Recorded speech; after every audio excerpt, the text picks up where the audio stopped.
성도 여러분 안녕하십니까? 세문안 성경 일독이 사순절 기간을 맞이하여서 우리 사복음서를 지금 읽고 있는데요. 이제 어느덧 마태복음을 마무리하고 마가복음을 읽을 그런 차례가 되었습니다. 오늘은 그래서 우리 함께 마가복음 전체의 대략적인 내용에 대해서 같이 좀 살펴보겠습니다.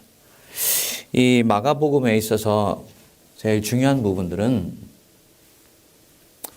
마가복음은 가장 최초로 기록된 복음서로 그렇게 인식이 된다는 것입니다.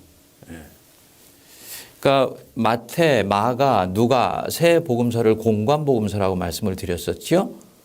이 땅에 오신 우리의 구세주 예수 그리스도를 비슷한 입장에서 바라보고 있다라는 것입니다. 그래서 공관, 함께 본다, 비슷한 시각에서 본다 해서 공관복음서라고 말씀을 드렸었는데 이 세 개의 공관복음서 중에서 가장 먼저 기록된 복음서가 마가복음인 것으로 그렇게 인정이 되고 있습니다. 물론 이것은 기록된 연도가 책 안에 나오는 것이 아니기 때문에 뭐 정말 그러냐 이렇게 물으면은 드릴 말씀이 없습니다만 초대교회 때 교부들부터 또 책의 내용에 들어가 보면 이것이 가장 먼저 기록된 것으로 그렇게 보기에 합당한 여러 가지 이유들이 있다라고 보는 거지요. 그래서 대략 이 마가복음서를 기록한 이 복음서를 기초로 해서 이 복음서가 지중해 전체 그리스도의 공동체에 돌아다니는 가운데서 이 복음서를 손에 넣게 된 누가와 마태가 또 각자의 입장에서 마태복음과 또 누가복음을 기록했을 것이다. 그렇기 때문에 실제로는 공관복음서 중에서 가장 원복음에 해당되는 것이 바로 이 마가복음이라고 말씀을 드릴 수가 있습니다. 그럼 기록된 연대는 대략 언제냐면요. 주후 50년경에서 70년 정도 사이로 봅니다. 주제는 고난의 종이신 예수 그리스도. 고난의 종으로 이 땅에 오신 예수 그리스도가 주제입니다. 그래서 순환받는 하나님의 종 혹은 하나님의 아들이 순환받는 구세주의 모습을 집중적으로 보여주는 것이 이 마가복음의 주제가 됩니다. 그래서 복음서 전체 분량의 40% 정도를 예수님의 십자가 순환에 집중합니다. 그만큼 하나님의 아들이신 예수 그리스도께서 우리를 위해서 고난받으시고 우리를 위해서 십자가에 매달려 죽으셨다라는 것을 강하게 강조하는 그런 복음서라고 볼 수가 있는 것이지요. 우리가 지난번에 마태복음을 하면서 사복음서의 대략적인 주제에 대해서 한번 살펴봤었는데요. 다시 한번 우리가 환기시켜 보면 마태복음은 왕이신 예수 그리스도시죠. 그리고 마가복음은 종, 순환받는 종이신 예수 그리스도, 그리고 누가복음은 사람이신 예수 그리스도, 그리고 요한복음은 하나님의 아들 예수 그리스도라고 말씀을 드렸습니다. 이것이 무엇을 뜻하는 것이냐면 복음서 안에서도 이미 이 땅에 오신 예수 그리스도를 고백하는 데 있어서 네 개의 시각이 함께 있었다는 것입니다. 마태의 시각, 마가의 시각, 누가의 시각, 요한의 시각이 있습니다. 그러니까 예수 그리스도는 한 분이시지만 예수 그리스도를 바라본 네 개의 측면이 같이 있었다. 마치 우리가 상자를 볼 때 네 개의 측면에서 함께 바라볼 수 있는 것 같이 그렇게 예수 그리스도를 그때의 상황 그리고 청중 대상이 되는 청중에 따라서 다양한 시각으로 그려내고 있고 그리고 성경은 이 네 가지의 시각을 그대로 받아들여서 예수님을 가장 입체적으로 조명하려고 하고 있는 거지요. 그래서 복음 안에 있는 다양성 안의 통일성을 우리가 충분히 들여다보는데 이 네 개의 복음이 아주 중요한 역할을 하고 있다는 것입니다. 구약 성경에서 가서도 비슷한 부분들이 나옵니다. 예를 들어서 역사서라고 했을 때 우리가 사무엘 상하, 열왕기 상하, 그리고 역대기 상하가 있지요. 근데 열왕기 상하와 역대기 상하는 비슷한 시대를 다루는 경우들이 있어요. 그런데 그것에 대한 해석은 조금씩 입장에 따라서 다릅니다. 그러니까 역사를 바라보는 두 가지 혹은 세 가지 관점이 구속사 안에서도 존재하고 그것이 성경 속에 펼쳐져 있는 것이다 라는 것을 말합니다. 뭘 말하는 것일까요? 우리는 어떤 하나의 그 사실이나 어떤 하나의 그 진리들을 대하는 데 있어서 항상 either or, 이것이냐 저것이냐 라는 관점을 취하기 쉽습니다만 실질적으로 진리는 보스 앤인 경우들이 대단히 많다. 마치 우리는 원으로 치면 하나의 원을 생각하고 있는데 타원에 있어서 초점이 두 개인 것처럼 예수 그리스도를 바라보는 시각에 있어도 그러하고 하나님께서 진리를 드러내시는 측면에서도 이러하다는 것입니다.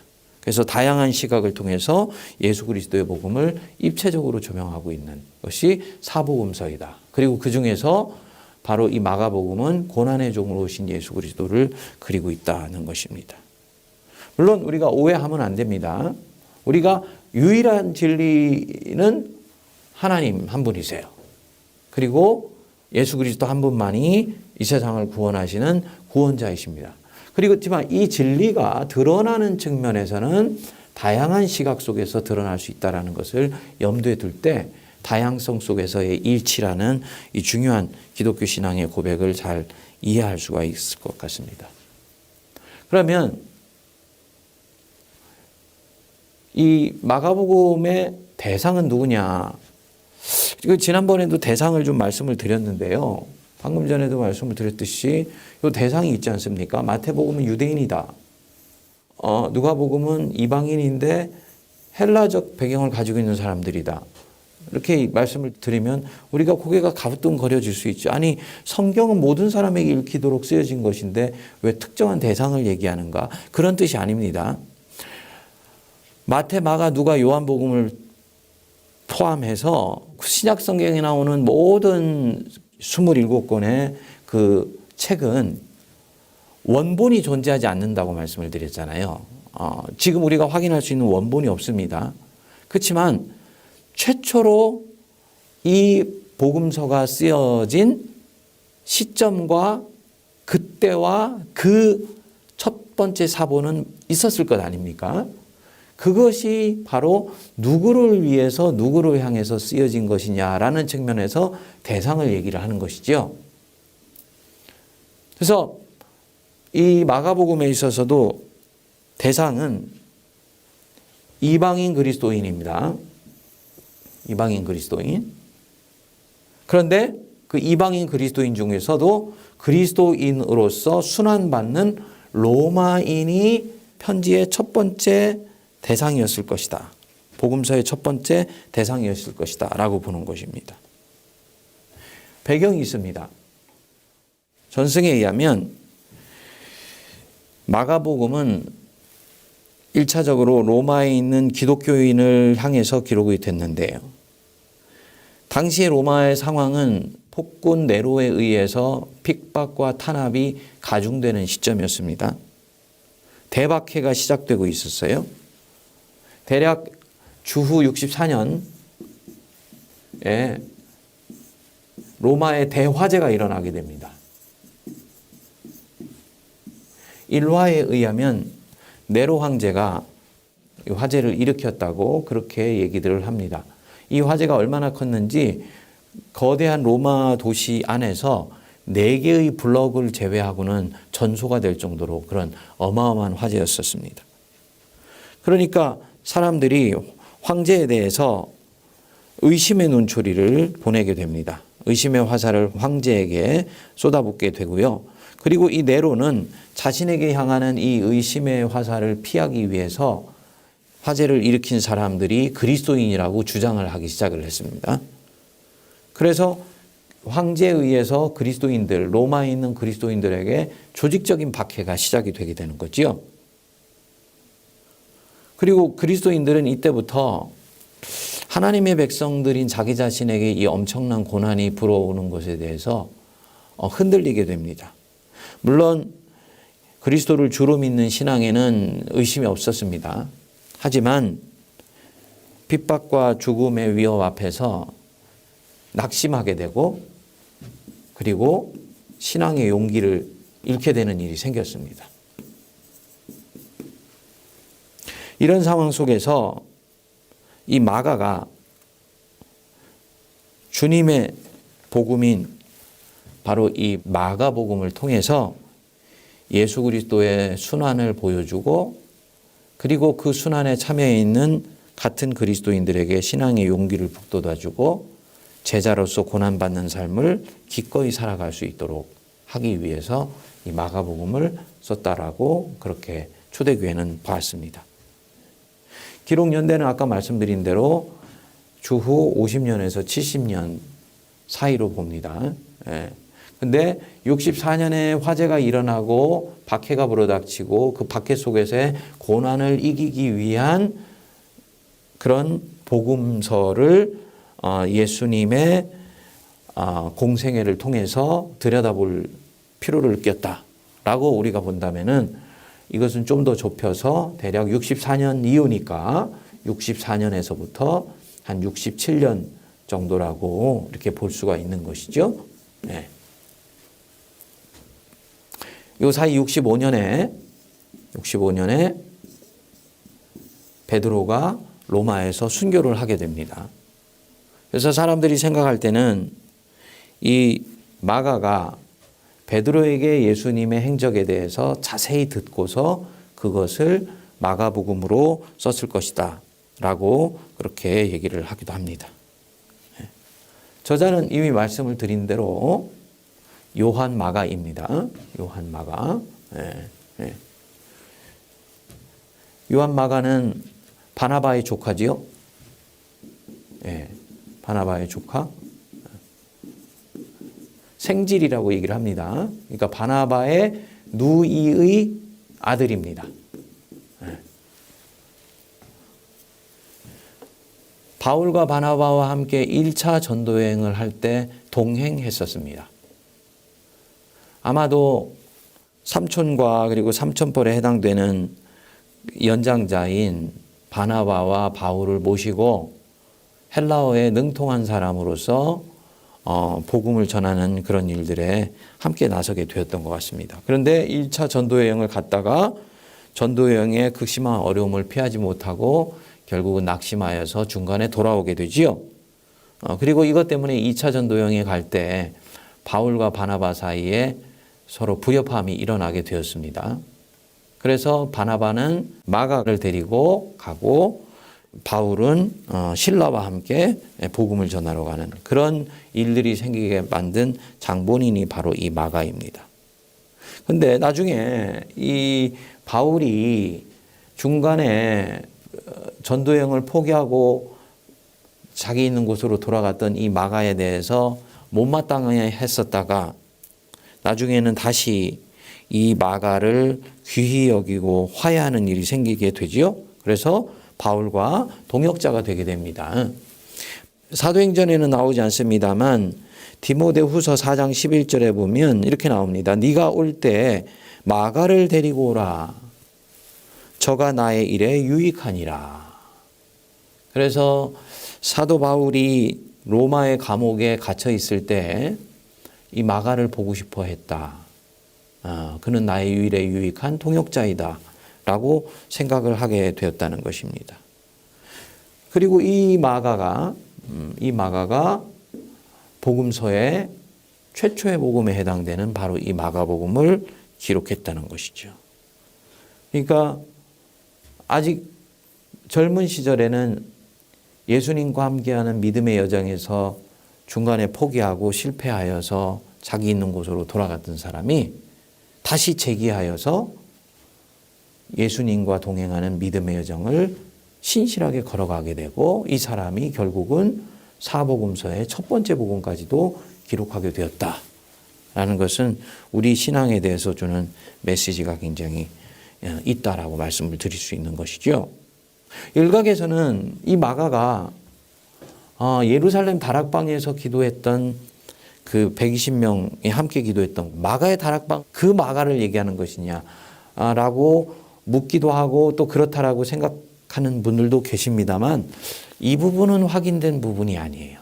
이 부분은 확인된 부분이 아닙니다. 왜냐하면 그 당시에 마가라는 이름이 굉장히 많았기 때문입니다. 그래서 우리가 거기까지 확대해서 보는 것은 조금 그렇다고 보고요. 어쨌든 이 마가는 요한 마가로서 바나바 바울과 함께 1차 전도 여행을 떠났던 사람. 그리고 나중에 바울과 다시 화해하여서 동역자가 되고 복음서를 기록했습니다. 네. 자, 그 다음에 특징입니다. 마가복음의 특징. 제일 첫 번째 특징은요, 예수님의 정체성. 예수님의 정체성을 뭐라고 얘기했습니까? 순환의 종이죠. 순환의 종. 하나님의 아들이 우리를 위해서 순환당하셨다라는 부분들에 초점을 맞추고 복음서가 기록되어 있습니다. 그래서 이 마가복음에 보면은 그 순환의 종의 하나의 상징으로 인자라는 표현을 굉장히 많이 씁니다. 예. 마태복음에서는 쓰지 않았던 표현이에요. 예. 두 번째로는 예수님의 행적을 사건과 스토리 중심으로 기록을 합니다. 마태복음에 있어서는 사건이 나오고 난 뒤에 항상 강화가 나오고, 즉 가르침이 나오고, 가르침이 끝나고 난 뒤에 또 사건이 전개가 되는 식으로 샌드위치식으로 사건과 그리고 말씀이 반복되면서 나타났다고 그랬죠. 그런데 이 마가복음에서는 예수님의 행적을 그렇게 기록하지 않고요, 사건 중심으로 또 이야기 중심으로만 계속 서술을 해나가고 있습니다. 그래서 일컬어서 얘기하기를 행동의 복음이라고 얘기를 합니다. 행동의 복음. 예. 가스펠 오브 액션. 예.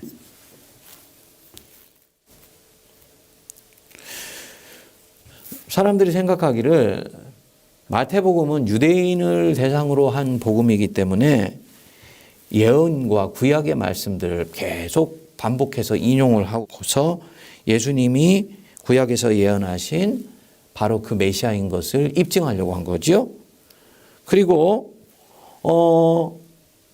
헬라인의 경우에는 철학에 관심이 많기 때문에 끊임없이 예수님이 어떤 면에서 그리스도인이신지를 아주 변증을 통해서 다양하게 가르쳐 주려고 하는 거지요. 그래서 누가복음이나 요한복음에서는 그 서술의 내용이 굉장히 길게 나타나는 것입니다. 그리고 로마인의 경우는 이렇게 구약 성경을 중요시 여긴다든지 철학을 중요시 여기보다는 굉장히 실천적이고 실용적이며 행동지향적인 그런 성향의 사람들이었습니다. 그러니까 이 사람들에게 복음을 얘기하기 위해서는 지루해 보이는 어떤 말씀이라든지 이런 것을 혹은 지혜라든지 이것을 보다는 예수님의 소위 공생에 나타나는 사건들을 계속 숨 쉴 틈 없이 아주 역동적으로 진행하도록 하여서 이 사람들에게 예수님을 증언하려고 한 것이다 라고 볼 수가 있는 것입니다. 그래서 행동의 복음이라고 얘기를 합니다. 그럼 진리의 말씀은 어떻게 할까요? 진리의 말씀은요, 이런 사건과 스토리가 전개되는 가운데서 인물과 인물 사이에 충돌 과정에서 예수님과 바리새인들의 충돌 과정에서 예수님의 입을 통하여서 나오시는 그 이야기에 진리를 담아서 말씀을 하는 거예요. 네. 그래서 특징이 행적을 사건과 스토리 중심으로 기록을 하고 있다. 그리고 중요한 부분이요, 연대기적으로 기록을 합니다. 무슨 말씀이냐면 예수님의 공생에 실제 일어났었던 사건의 순서를 이해하는데 가장 신뢰할 만한 복음서가 무엇이냐? 바로 이 마가복음이라는 거죠. 지난번에 마태복음을 할 때는 예수님에 대해서 일어난 사건을 연대기적으로 기록하지 않았다고 말씀을 드렸지 않습니까? 예. 반면에 이 마가복음은 연대기적으로 기록을 했습니다. 그래서 A라는 사건이 일어나고 B라는 사건이 일어났을 때 A와 B 사건 사이의 연계성이라든지 인과성들을 메시지로 추적해 나가는데 신뢰할 만한, 충분히 신뢰도 되는 그런 복음서가 바로 이 마가복음입니다. 예수님의 행적을 가장 정확하게 이해하고 싶다? 마가복음을 들여다보면 되는 것입니다. 자, 그렇기 때문에 이 사건이, 복음의 사건이 역동적으로 진행되는 부분들에 초점을 뒀기 때문에요, 전체적으로 문체는 단순하고 담백합니다. 간결합니다. 그리고 긴박합니다. 그렇게 사건이 전개가 되어 갑니다. 그리고 마태복음이나 누가복음은 이 단순하고 담백하고 간결하게 쓰여져 있는 이 마가복음서를 보면서 여기 안에 그동안 마가복음이 중요치 않다고 생각하여서 기록하지 않았던 예수님의 행적들을 더 치밀하게 조사를 하고 발굴을 해서 성령의 인도하심을 따라 기록을 하게 된 거죠. 그래서 마가복음보다는 마태나 누가복음은 분량이 길 수밖에 없는 것이죠. 네. 그래서 단순, 담백, 간결, 긴박하게 사건이 전개되는 그런 내용으로 되어 있다는 것입니다. 자, 주제는 지금까지 말씀드린 바입니다. 예수 그리스도, 그분은 순환받는 종으로 이 땅에 오신 하나님의 아들이었다. 이게 바로 주제가 됩니다. 또 하나는요, 제자도를 강조합니다. 제자도를 강조. 배경을 생각해 보면 충분히 이해가 되실 것 같아요. 예수님의 제자가 된다는 것은 무슨 뜻인가? 이것을 이 복음서는 아주 강조합니다. 네로에서 핍박받는 그리스도인들, 자기에게 닥쳐온 고난이 어떤 의미를 가지고 있는지 잘 이해할 수 없어서 당혹했던 사람들. 그들이 복음서를 읽으면서 어떤 생각을 할까요? 아, 그리스도의 제자가 된다는 것은 고난받을 준비를 당연히 하는 것이구나. 이렇게 메시지를 받는 것이죠. 그리고 바로 그런 부분들을 바로 이 예수님의 삶 속에서 이 고난받고 있는 그리스도인들에게 전달해 주고 싶어 했습니다. 그래서 마가복음이 시작이 된 것입니다. 그렇기 때문에 제자도를 강조하고 이 제자도의 핵심이 바로 고난이라는 것을 강조해서 얘기를 합니다. 또 한 가지는 이 마가복음 속에는 다른 복음서에 비해서는 제자의 실수나 실패한 장면들을 아주 사실적으로 묘사했습니다. 이것은 반면교사의 역할을 하게 되는 것이죠. 제자임에도 불구하고 그리스도를 쫓아가다 보면 이런 실수를 하게 된다. 예를 들어서 예수님의 수제자인 베드로가 예수님이 십자가에 못 박힐 때가 온다라는 그런 말씀을 하는 것을 보고 절대로 그런 일이 일어나면 안 된다고 간하였다 그랬습니다. 원래 뜻이라면 꾸짖었다는 뜻입니다. 예수님한테 항의한 정도가 아니라 예수님을 꾸짖었다는 얘기예요. 그러니까 예수님 그러셨죠. 사단아 물러가라. 네가 하나님의 일은 생각하지 않을 거야. 사람의 일을 생각한다. 라고 말씀하셨죠. 그건 뭡니까? 제자가 가지고 있었던 부끄러운 실수를 드러낸 것입니다. 그리고 그것을 통해서 제자는 어떠해야 된다? 하나님의 일을 먼저 생각해야 된다.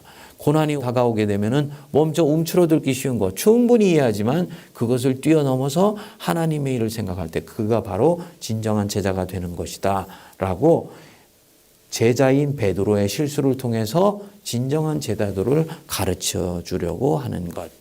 이 마가복음의 중요한 주제가 되는 부분입니다. 자, 마지막으로 구성입니다. 전체가 16장으로 되어 있는데요. 1장부터 9장까지 그리고 10장부터 16장까지로 나뉘어져 있습니다. 1장부터 9장까지는 전반부라고 얘기하고 그리고 10장부터 16장까지를 후반부라고 얘기를 할 수 있습니다. 이 구분은 공생의 전체를 추적해 나가는 것이기 때문에 예수님의 사역의 장소에 따라서 전반부와 후반부를 나눴습니다. 예수님의 사역을 이해하는 데 있어서 역사적인 이해를 하는 데 있어서 중요한 두 축이 하나는 시간적인 이해가 있고 하나는 공간적인 이해가 있을 수 있습니다. 시간적인 이해는요. 예수님의 공생의 3년을 순서로 잡는 거예요. 근데 이 순서에서 핵심이 예수님이 유월절을 3번을 지나시거든요. 그리고 이 6월절마다 예루살렘으로 올라가시거나 아니면 갈릴리 해변을 떠도시거나 이제 이런 장면이 나옵니다. 그리고 그곳을 중심으로 해서 예수님의 공생애를 이해하는 거죠. 공간적으로는요. 예수님이 어디에서 사역하셨느냐? 갈릴리에서 사역을 하셨느냐? 아니면 예루살렘에서 사역을 하셨느냐에 의해서 예수님의 공생애를 이해하는 것입니다. 마가복음은 이제 이 부분에 있어서 예수님의 사역의 장소를 중심으로 해서 복음서를 구성을 했습니다. 그래서 전반부는 예수님의 갈릴리 사역에 초점을 둡니다. 후반부는요, 예수님의 예루살렘에서의 순환 사건에 초점을 둡니다.